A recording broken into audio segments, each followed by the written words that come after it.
Welcome to Song Stories, the stories behind the songs that I write. As I started to write more songs over the past few years, I've noticed a pattern emerging. I'm attracted to offbeat phrases, stories, and events. To me, the best ideas ripple outwards. How do they connect to other people and other concepts? But they also turn inward. The songs that I love to write most are the ones that have a deeply personal meaning for me. The ones that make my skin prickle and my eyes water when I finally get just the right words.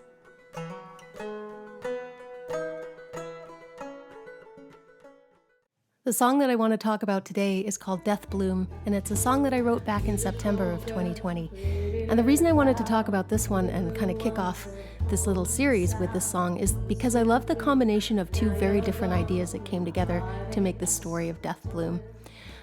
So back in spring of 2020, kind of when the pandemic was first really taking off here in Vancouver, a friend of mine on Instagram posted a picture of a plant that she had, and she mentioned that it was just flowering into a death bloom, and I'd never heard that term. I thought it was the coolest thing I'd heard in gardening ever. What a cool name for something. And I kind of looked it up, and it's there's certain types of plants, they're usually succulents, that bloom once, and then they die, and in doing so, they give life to their pups, which are like the little children. So pineapples actually do that. Lots of plants do it. And so they'll usually have one really beautiful flower, and then they start dying off, and then their little offshoots are kind of born out of that.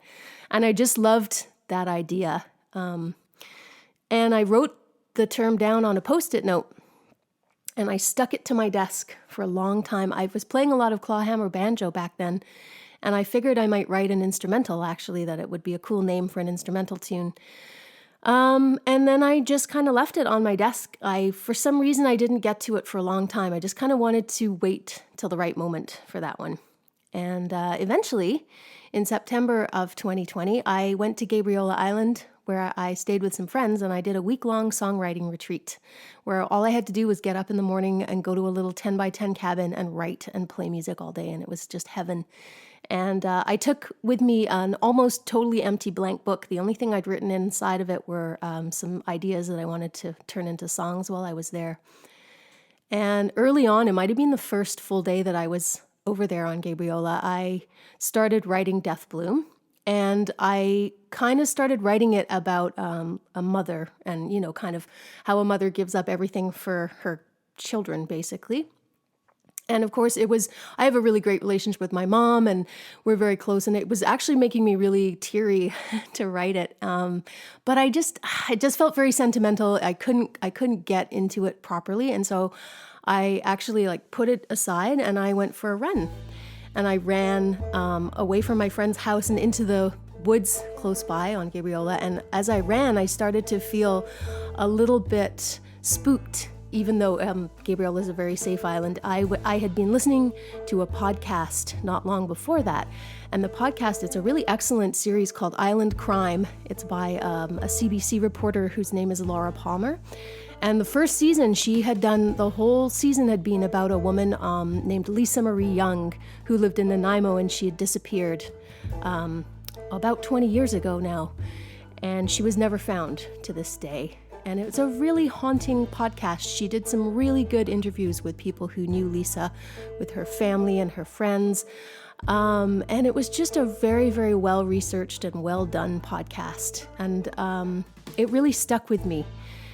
And as I ran through the woods, I started thinking about how the bones of young women like Lisa and, all the missing women that are around, how their bones are hidden, in places like the woods.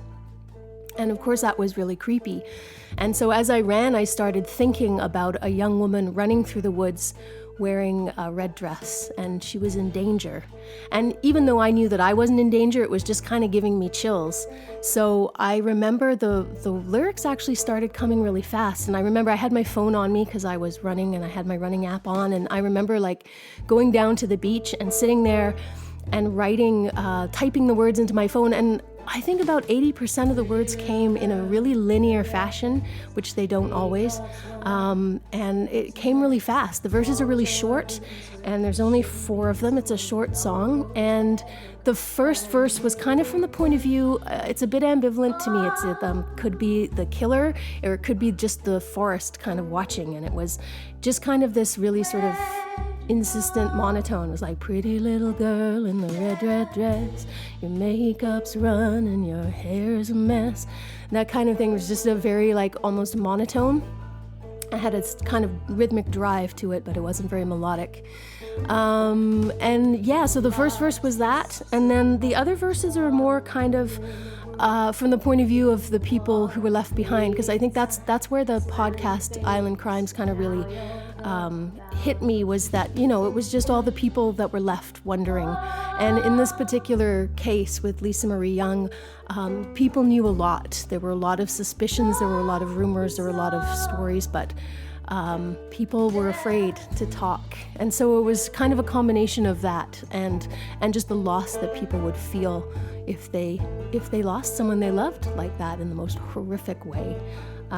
So it sort of shifted around a little bit. The second verse is about, you know, looking everywhere. And I remember that line was one of the first lines that came, was we looked in the woods and we looked in the water, because I was surrounded by both those things when I was running.